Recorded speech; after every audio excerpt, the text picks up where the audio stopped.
एक वकील आता है और एक पेपर देता है जज साहब को, SC/ST एक्ट की स्पेशल कोर्ट है, पेपर देता है कि ये सीमा कुशबा इसमें वकील नहीं हो सकती क्योंकि ये प्रोसिक्यूशन का केस है। तो मैंने उससे कहा कि थोड़ा सा कानून पढ़ के आए होते तो शायद ये सवाल नहीं करते। अपनी सुपीरियरिटी कॉम्प्लेक्स वाला एरोगेंस अपने पास रखो। तो उसका ईगो हर्ट किया, मैं देख लूंगा। मैंने कहा SC/ST एक्ट में ये प्रोविजन है कि कोई भी विक्टिम है वो अपना प्राइवेट काउंसिल रख सकता है और हमारा ये राइट है कि मैं ये ड्यूटी निभाऊं और इस व्यक्ति का ये राइट है कि ये अपने राइट का उपयोग करके मुझे काउंसिल बनाए। तो जब उसका ये ईगो हट किया, चिल्ला करके झुंझला करके चला गया। उसका नाम है तरुण हरीश शर्मा, शराब पी करके घूमता रहता है वहाँ पर। मुझे बाद में पता चला। उसके बाद फिर से सुनवाई शुरू हुई 10-15 मिनट के लिए। जज साहब ने मैटर को एडजर्न किया सुनवाई को। उसके बाद फिर से सुनवाई जब शुरू होती है तो 20 मिनट बाद उस व्यक्ति का फादर आता है और कहता है कौन सीमा है, अपनी सीमा में रहे, दायरे में रहे, मैं देख लूंगा। दिल्ली का वकील हाथरस में केस नहीं लड़ सकता। मैंने कहा मैं दिल्ली की नहीं, अपनी देश की नागरिक हूँ और तुम कौन हो रोकने वाले। ये बात इसलिए बता रही हूँ कि मेरे साथ भी क्या हो रहा है। जय भीम। मैं अभिरामी जी को शुक्रिया अदा करती हूँ कि उन्होंने आज हमारी बेटी, हमारे देश की बेटी, जिसको लोगों ने रात के समय 2:30 बजे जला दिया। जब मैं वो वीडियो देख रही थी उस समय मैं वहाँ नहीं थी। हालांकि उस केस को मैं पहले से ही फॉलो कर रही थी। भारत में जहाँ पर भी क्राइम होता है हमारी कोशिश होती है कि किसी न किसी माध्यम से अगर मेरे तक पहुँचता है तो मैं उस जगह नहीं पहुँचती हूँ, लेकिन मेरी कोशिश होती है कि वो जो थाना है वहाँ पर SP हैं, DSP हैं, उनसे बात करूँ, उनसे मैं स्टेटस मांगूँ कि केस में क्या हो रहा है। वैसे ही मैं अपनी मनीषा के केस में कर रही थी। मैं यहाँ नाम ले सकती हूँ, मुझे फर्क नहीं पड़ता है। परिवार को दबाने के लिए आपने कानून बना दिया कि पीड़िता का जो नाम लेगा वो क्राइम कर रहा है। जो बड़ा क्राइम है उसको छुपाने के लिए, दबाने के लिए ये झूठे कानूनों पे हम भरोसा नहीं करते। रात में जब वो मैं वीडियो देख रही थी, 29 तारीख को मैं मनीषा से मिलने जाने वाली थी सफदरजंग अस्पताल में। 28 तारीख को मैं फेसबुक पर लाइव आई थी। पता चला मुझे एक न्यूज चैनल के माध्यम से कि मनीषा की डेथ हो चुकी है। मैं नहीं मानती कि उस बेटी की ये डेथ ऐसे ही हो गई। डेथ शब्द नहीं है, वो मर्डर है। वो सिस्टम के द्वारा, उन लोगों के द्वारा मर्डर है जो 4 लोगों ने गैंग रेप किया। जब वो 2:30 बजे रात को उस बेटी को जलाया जा रहा था तो वो सिर्फ मनीषा की डेड बॉडी नहीं थी, हमारे देश के दलित समाज के नागरिकों की आइडेंटिटी, उनकी गरिमा को जला रहे थे आप। हमारे देश की 49% महिलाओं की आबादी की गरिमा को जला रहे थे आप। किस लिए जला रहे थे? सच को छुपा सके। किस लिए जला रहे थे? लॉ एंड ऑर्डर का झूठा बहाना बना करके कि कहीं ऐसा ना हो कि एक बहुत बड़ा आंदोलन खड़ा हो जाए। लेकिन मैं सैल्यूट करती हूँ उन भाइयों को जो दिल्ली में सफदरजंग अस्पताल के बाहर और पहले दिन से उस बिटिया के जस्टिस के लिए लड़ रही थी। सैल्यूट करती हूँ मैं उस परिवार को। हालांकि मैंने उस परिवार की आंखों में देखा है। जब मैं पहली दिन वहाँ पर गई थी मुझे नहीं जाने दिया, ADM से झगड़ा हुआ, काफ़ी झगड़ा हुआ। लेकिन उसके बाद जब मैं 3 तारीख को वहाँ गई, मैंने देखा जो उस परिवार के आंखों में जो दहशत थी, ये दहशत किसी और ने नहीं, हमारे सिस्टम ने उनके अंदर दी हुई है। वो ये नहीं बता पा रहे थे डर के वजह से कि मैडम हम अभी अपने आप को बचाएं, अपनी बेटी को न्याय दिलाएं। हम सभी ने देखा मीडिया में क्या चला, एक नैरेटिव गढ़ा गया। 14 सितंबर 2020 को उस बिटिया के साथ अपराध होता है और उसमें से जो 4 इसमें एक्यूज हैं, जो कल्प्रिट हैं, उसमें से एक कल्प्रिट का जो फादर है वो उसी चंदपा थाने में जॉब करता है। आप सोचिए, एक तो वो पीड़ित वाल्मीकि समाज से आने वाला परिवार, गरीब परिवार जिसको समाज में इक्वलिटी नहीं दी गई और जो एक्यूज है उनके परिवार के सदस्य उस चंदवा थाने में नौकरी कर रहे हैं, क्या उनकी सही से एफआईआर लिखी जाने की संभावना है? ये संभव नहीं था। जब वो बेटी के ब्रदर और मदर वहाँ पर लेकर के गए उस बेटी को, आप देखेंगे जब वो वीडियो, अगर सभी ने देखा, हम सब लोग उस घटना से वाकिफ हैं, जमीन में फर्श पर उस बेटी को लिटाया गया है। कांस्टेबल खड़े होकर के वहाँ पर पूछ रहे हैं कि तुम्हारे साथ क्या हुआ, और वो बेटी बोल रही है कि जबरदस्ती की गई, और अगर हमने जबरदस्ती से अपने आप को बचाने की कोशिश की तो मुझे मारने की पूरी कोशिश की गई, गला दबा दिया। जिस थाने में वो पीड़िता ये बात बता रही है, फिर क्यों एफआईआर में धारा 376 नहीं लगाई गई? और आप परिवार पर एलिगेशन लगा रहे हैं कि रेप नहीं हुआ है, बलात्कार नहीं हुआ है, कंपनसेशन के लिए उन्होंने झूठी एफआईआर कराई है।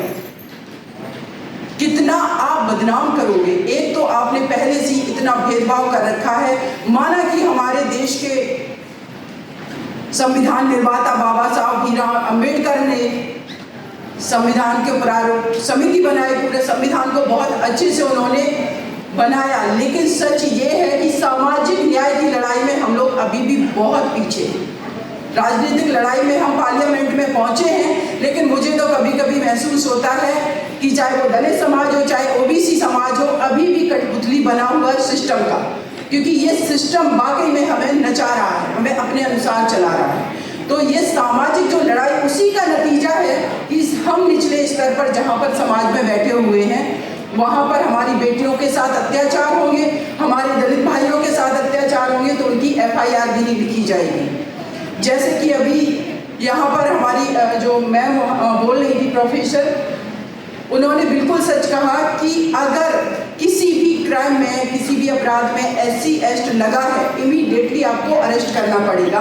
हालांकि माननीय सर्वोच्च न्यायालय ने इंटरप्रिटेशन कर दिया उस सेक्शन का भी कि पहले उसमें इंक्वायरी की जाएगी, पहले ये प्रोविजन नहीं था, क्योंकि कहीं ना कहीं से हम जुडिशरी में भी नहीं हैं, हम हालांकि इस सिस्टम में के खुद पार्ट है, हम एडवोकेट हैं।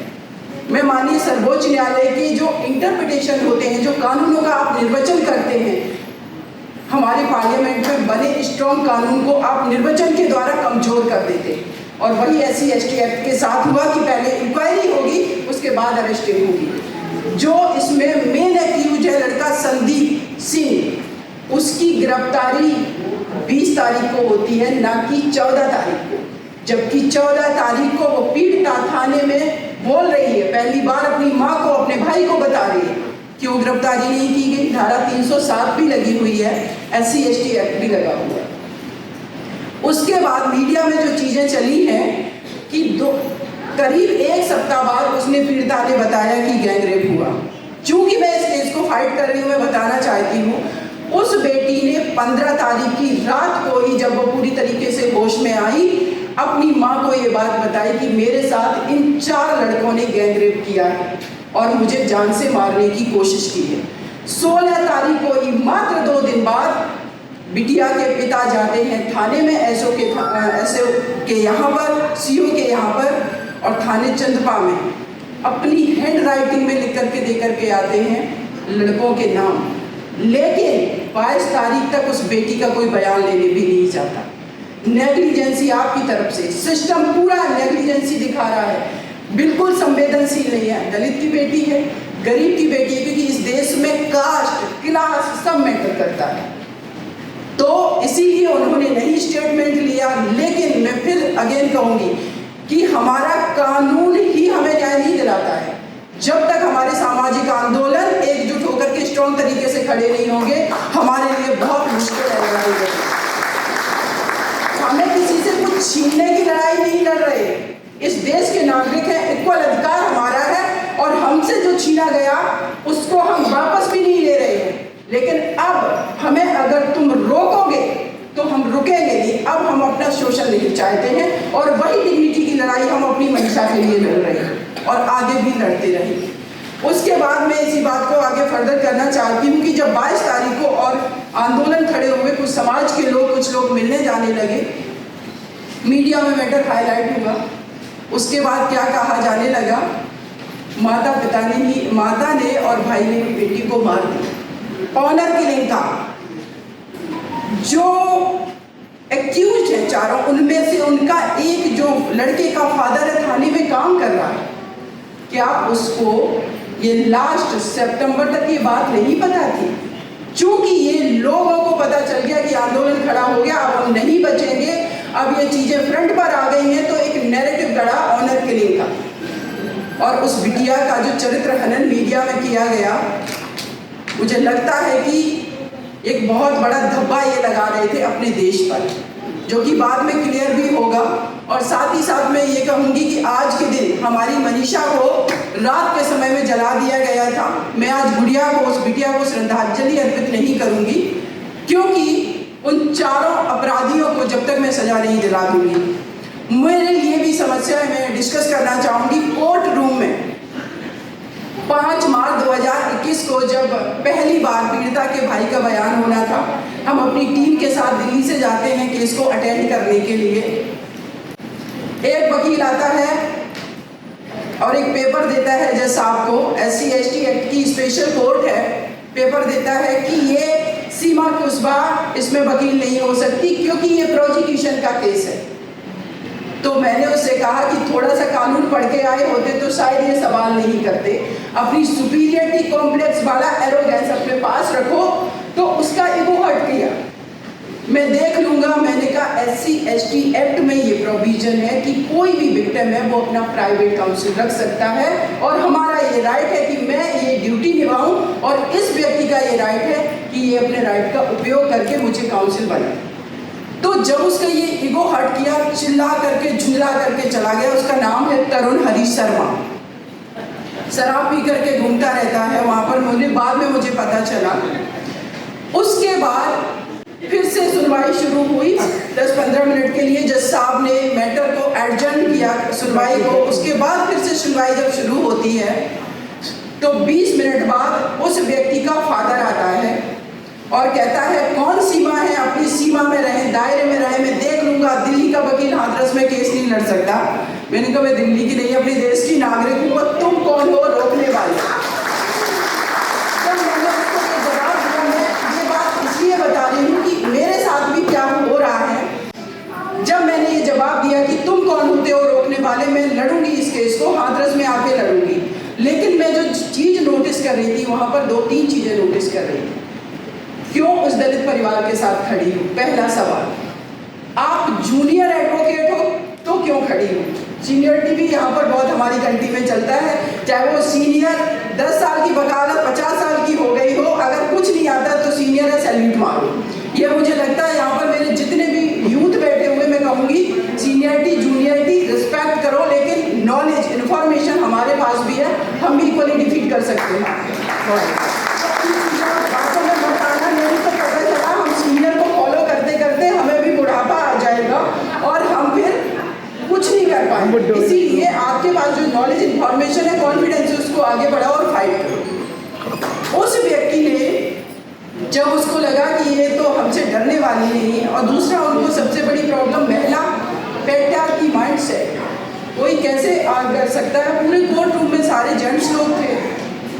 जब उनसे मेरी झगड़ा हुआ तो जज साहब को ये लगा कि अब इनको, और जो कंप्लेनेंट है वो बयान दे रहा है, उसको पसीना आ रहा है, वो डर रहा है, कह रहा मैडम आप छोड़ दो, आज की कार्रवाई बंद करवा दो। कैसे आप जस्टिस को प्रिवेल करोगे जहां पर वो व्यक्ति जो बयान दे रहा है वो डर में है, उसको डर लग रहा है कि आगे पता नहीं हम पूरा बयान नहीं दे पाए, उन्हीं सब के आधार पर निर्णय होना है। जज साहब को सिक्योरिटी के लिए ऑर्डर करना पड़ा, और उसके बाद जाकर के वो कार्रवाई करीब 5:30 बजे तक चली। अभी मैं जा रही हूँ, फिर एक दिन मुझे गाड़ी ने फॉलो किया। लेकिन आप लोगों को बता देना चाहती हूँ कि अगर ये न्याय की लड़ाई लड़ने में मेरी जान भी चली जाती तो कोई फर्क नहीं पड़ता। ये बहुत छोटी चीज है, ये बहुत छोटी बात है, क्योंकि मेरे देश की आबादी 49% महिलाओं की ये डिग्निटी, उनकी फ्रीडम, उनकी स्वतंत्रता, हर चीज का ये सवाल है। ये देश के हमारे जो क्या वो नागरिक नहीं है? आप लोग, आरफा जी ने अभी बताया है कि वहाँ हाथरस गांव में जाकर के आप देखिए, मात्र 4 घर हैं जो वाल्मीकि समाज के हैं, वहाँ की आप डेमोग्राफी देखिए, गांव के गांव पूरे वहाँ पर जिस पर्टिकुलर कास्ट से वो लड़के आ रहे हैं, जो एक्यूज हैं, जो कल्प्रिट हैं, वो उससे हैं। उस 4 गांव में से उनके जो परिवार, 4 जो घर हैं, उसमें से भी 2 व्यक्ति गांव छोड़ के चले गए। आपने CRPF की उनको फिजिकल सिक्योरिटी दे दी है, उनकी मेंटल और उनकी इमोशनल सिक्योरिटी का क्या होगा? क्या वो पूरी लाइफ ऐसे ही रहेगी? इसीलिए तो हम माननीय हाई कोर्ट लखनऊ बेंच से कहते हैं कि आप हाथरस में इनको घर मत दीजिए, नोएडा और दिल्ली में दीजिए ना। अगर आप उनको रिलोकेट करना चाहते हैं, फॉर्मेलिटी मत करिए, क्योंकि आप फॉर्मेलिटी करते आए हो, दलित के नाम पर ये दे देंगे, इससे ज़्यादा नहीं देंगे। क्यों? अगर आपने सोमोटो कॉग्निजेंस लिया है, आपको लगा कुछ गलत है, तो ज़्यादा दीजिए, उतना दीजिए जितने में वो अपनी लाइफ को स्टेबल करके, उस घर में 3 छोटी बच्चियाँ हैं, कौन गारंटी लेगा कि उस गांव में वो रहेंगे, दोबारा उनके साथ क्राइम नहीं होगा? तो ये बहुत बड़ी बड़ी समस्याएं हैं। और मैं साथ में यहाँ जितने लोग बैठे हुए हैं, एक ही बात कहेंगे, सब लोग बहुत बड़े अच्छे एक्टिविस्ट हैं, हमेशा निरंतर काम करते रहते हैं। लेकिन मेरा जो अपना ओपिनियन है, वो स्पेशली महिला सुरक्षा को लेकर ये कहूँगी कि इस स्त्रियों से भी और हमारे पुरुषों से भी, कि हमारे घर में जो अपब्रिंगिंग हम कर रहे हैं अपने बच्चों की, बेटे और बेटियों की, उसमें हम अंतर ना करें। जिस बेटी को हम अपने घर में बोलने नहीं दे रहे हैं, कह रहे हैं तुम्हें इनोसेंट दिखना है, तुम्हें पतला दिखना है, तुम्हें शादी करनी है, बाप से जुबान मत लड़ाइए। ये मैं गांव की बात कर रही हूँ, शहर की भी बात कर रही हूँ। जुबान मत लड़ाइए बाप से, ससुराल जाओगी तो ऊंची आवाज में बात करूंगी। जिस बेटी को आपने घर में नहीं बोलने दिया, आप उम्मीद करते हैं कि वो बाहर जा करके कोई उसको छेड़ेगा, वो जवाब देगी, वो रिएक्ट करेगी। आपकी बेटी को आप पहले घर में बोलने दीजिए। अगर आपका बेटा इक्वल तरीके से बाहर निकल रहा है, जिम जा रहा है, स्पोर्ट्स खेल रहा है, तो उसको भी जाने दीजिए। क्योंकि अगर आपने सिर्फ उसको 10th 12th ग्रेजुएशन या मैं कहूँगी PhD भी करा दिया, तब भी वो कॉन्फिडेंस नहीं आएगा अगर उसको एक्सपोजर नहीं मिलेगा। इसलिए अपने घर के बच्चों को बाहर निकालिए, उनको दुनिया देखने दीजिए, उनको खुद अपने आप से लड़ने दीजिए। सारी लड़ाई हम ही लोगों को नहीं लड़नी।